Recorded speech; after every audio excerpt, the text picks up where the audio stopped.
இன்றைய தினத்தில் இந்த அரசாங்கம் எப்படியாவது வந்து இந்த வாகனங்களை நாங்கள் இயக்குவோம் என்று தெரிவிக்கிறார்கள். உண்மை என்னன்னு சொன்னால், இப்போ நாங்கள் வர வழியில் சாப்பிட்ட இடத்துல ஒரு தம்பிங்க 2 பேர் வந்தாங்க, கையெழுத்து கும்பிட்டாங்க. அவர் ஒருத்தருடைய செல்லில் வந்து LPF ஸ்டிக்கர், அண்ணா வாழ்த்துக்கள் நான் வண்டி நிற்கிறேன்ட்டு அவரே சொல்லிட்டு போகிறார். அதாவது தப்பான தகவல்களை அமைச்சருக்கு இங்கே இருக்கக்கூடிய அதிகாரிகள் தெரிவித்து ஏதோ 100% நம்ம வண்டி ஓட்டி விடலாம், இங்கெல்லாம் யாரும் இல்லைன்னு நினைக்கிறது தவறான தகவல். அது மட்டும் இல்லாமல் இன்றைக்கு முதல்ல 11C வாங்கினவங்களெல்லாம் இன்றைக்கி வேலைக்கு வர சொல்லியிருக்காங்க. என்ன அதில் நடக்கும்? கிட்டத்தட்ட 50,000 காவல்துறையினரை இந்த பாதுகாப்புக்கு கூப்பிட்டுருக்கிறதா தெரிய வருது. ஏன்னா 20,000 பஸ்ஸுனாக்கா பஸ்ஸுக்கு 2 பேர்னா 40,000 பேர் ஆயிடுச்சு.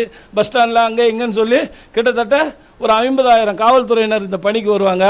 அவங்களுக்கு சம்பளம் எடுத்திங்கன்னா 30 கோடி ரூபா வந்துடும். 1500 கணக்கு எடுத்தால் கூட 30 கோடி ரூபா வந்துடும்.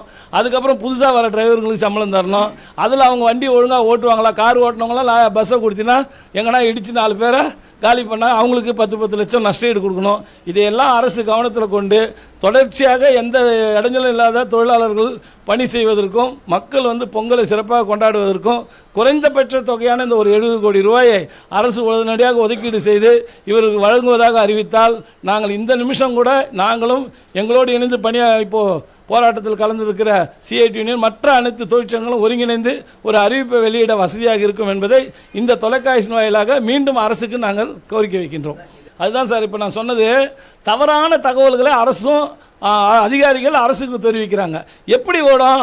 இன்றைக்கி இருக்கக்கூடிய தொழிலாளிகள் பூரா பேருமே எங்ககிட்ட இருந்தவங்கள டபுள் என்ட்ரி, அதாவது நீ என்கிட்ட வந்தால் எப்படி பண்ணுவோம் அப்படி பண்ணுவோன்னு சொல்லி அந்த மக்களை வந்து திசை திருப்பி அங்கே உறுப்பினர் ஆக்கியிருக்காங்களோ யாருக்கும் மனதளவில் அவங்க கூட வேலை செய்கிறதுக்கு இன்ட்ரெஸ்ட் இல்லை. இப்போ நான் சொன்னேன், நாங்கள் சாப்பிட்டு வரும்போது ஒரு தம்பி பஸ்ஸில் இருந்து கையெடுத்து கும்பிட்றாரு, அவருக்கு கையில் வச்சுருக்க செல்லில் LPF இது அண்ணா நம்ம வின் பண்ணுவோன்றாரு. ஆக LPF தொழிற்சங்கத்தில் இருக்கக்கூடிய தொழிலாளர்களும் இந்த வேலை நிறுத்தத்தில் கலந்துக்க தயாராக இருக்காங்க. ஏன்னா இந்த 18 மாதம் அரியர் DA அரியர் என்பது அவர்களுக்கும் சேர்ந்தது தான். பணி ஓய்வில் பெற்றவங்க 96 மாதமாக கஷ்டப்படுறாங்க, இவங்களுக்கும் 18 மாதமாக வரல. இப்போ அது வந்தால் எனக்கு வேணான்னுவாங்களா? ஆக அவங்களும் இந்த வேலை நிறுத்தத்துக்கு ஆதரவாக மறைமுக ஆதரவாக இருக்காங்க. இவங்க நினைப்பது போல் தொழிலாளர்கள் வேலைக்கு வரமாட்டாங்கன்றதை புரிஞ்சுக்கின்னு இவ்வளோ கஷ்டம் எதுக்கு? 70 கோடி ரூபான்றது அரசுக்கு 500 கோடி ரூபாயில் முதலமைச்சர் வந்து முந்தா நாள் சினிமா திரைப்பட நகரம் உருவாக்குவோன்றாரு. 70 கோடி ரூபாய் கொடுத்து தொழிலாளர்களை காப்பாற்றதை விட்டு தேவையில்லாத அரசு வந்து இந்த ரிஸ்க் எடுத்து ஒரு 50,000 காவல்துறை இந்த பொங்கல் நேரத்தில் காவலருக்கு வேறு பணியெல்லாம் விட்டுட்டு இதுக்கு வந்து பின்னாடி பஸ்ஸு பின்னாடி போக சொல்ல வேண்டிய அவசியம் என்ன? இதை அரசு வந்து மறுபரிசீலனை பண்ணணும். இவர் நினைக்கிற மாதிரி முழுமையான வெற்றி வந்து வண்டி ஓடிடணும்னு நினைக்க வேணாம், முழுமையான வெற்றி வண்டி ஓடலன்றது தான் தகவலாக இருக்குன்றதை தெரிவிச்சுக்கிறேன் சார். 100% அவங்க கூட இருக்கிற தொழிலாளர்களே எங்ககிட்ட பேசுகிறாங்க சார். வெளியூர்லலாம் வந்து தெளிவாக இருக்காங்க. அப்படி இருக்கும்போது எப்படி வண்டி ஓடிடும்? ஏதோ தவறான தகவலை சொல்கிறாங்க, அந்த தகவலை நம்பிக்கிட்டு இருக்காங்க.